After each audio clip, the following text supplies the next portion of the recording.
start with, I'm happy to be alive and enjoying most of the moments of my life. Having suffered with chronic depression for a number of years, including periods when I promised myself the ultimate escape, and been in hospital twice, every day is now different and fresh. Now I can't wait to get up in the morning, usually at some unearthly hour before dawn, go through that front door which in the past was such a formidable barrier, and take on the world.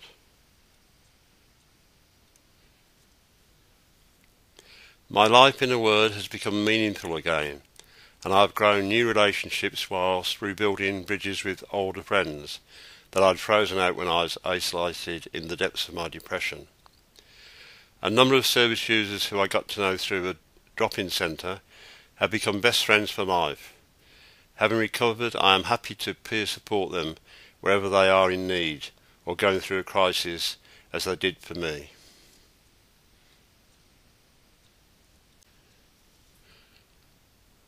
To repeat a phrase a friend says, I have brought out my inner teenager, in the positive sense where everything is possible. The world is your oyster, and marked by optimism, hope, a spirit of adventure, and a joie de vivre. Remember teen spirit.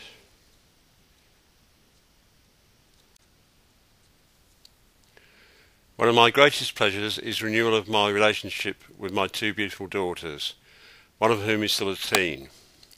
I have a lot of guilt from my years of depression and how it affected them.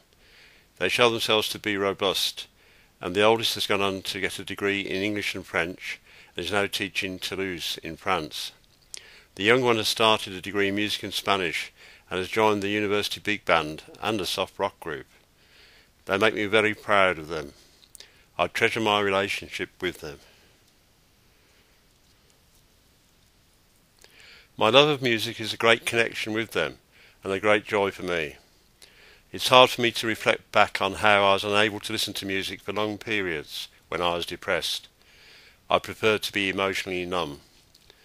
I attend a music appreciation group, Sounds Amazing, which is run by a retired CPN friend in Bromsgrove. The power of music to heal and put you in touch with your inner emotions in a positive way is very therapeutic.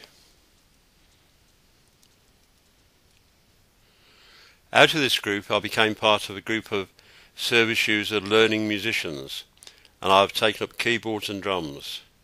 We have even played local gigs. Our music has a strong social message.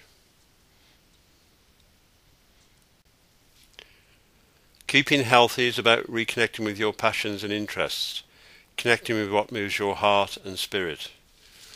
The loss of the 17-year-old relationship with my former partner, the mother of my two daughters, led to an empty period where I had no confidence in my ability to start and maintain a relationship. In time, I renewed an old friendship which has grown into a 7-year relationship which has been a source of great strength to me, sharing what life, with all its problems, throws at us. Having that constant, intimate support is vital to my life. The power of love to heal is manifest.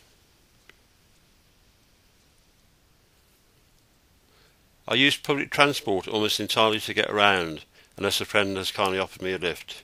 So as a result, I walk a lot between A, B and C.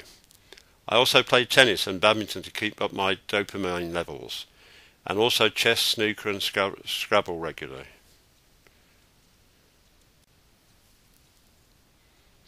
My involvement in SureSearch at the Institute of Applied Social Studies at Birmingham University has led me to getting involved in lots of exciting projects.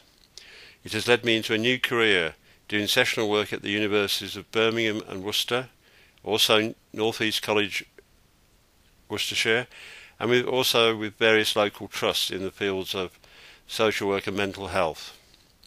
I found narrating the story of my depression and subsequent recovery very therapeutic and rewarding. I feel I am making a difference in doing my bit to improve services through working with future professionals. It is a great motivating factor in engaging in this work.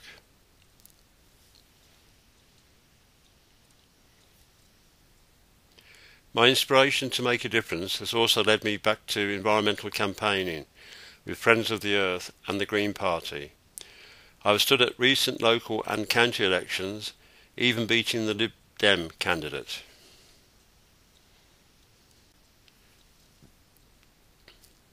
Positive thinking is essential for maintaining my well-being, and I know there are memories I must not revisit if I am feeling low, which I do experience in the depths of winter particularly.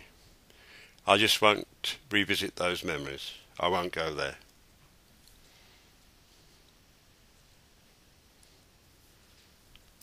Every day is a new day in my life, which I appreciate and I am grateful for, especially when I consider the potentially fatal consequences of my illness. Life is precious and to be cherished. Knowing this keeps me well as I continue my spiritual journey, unravelling the layers to my true self.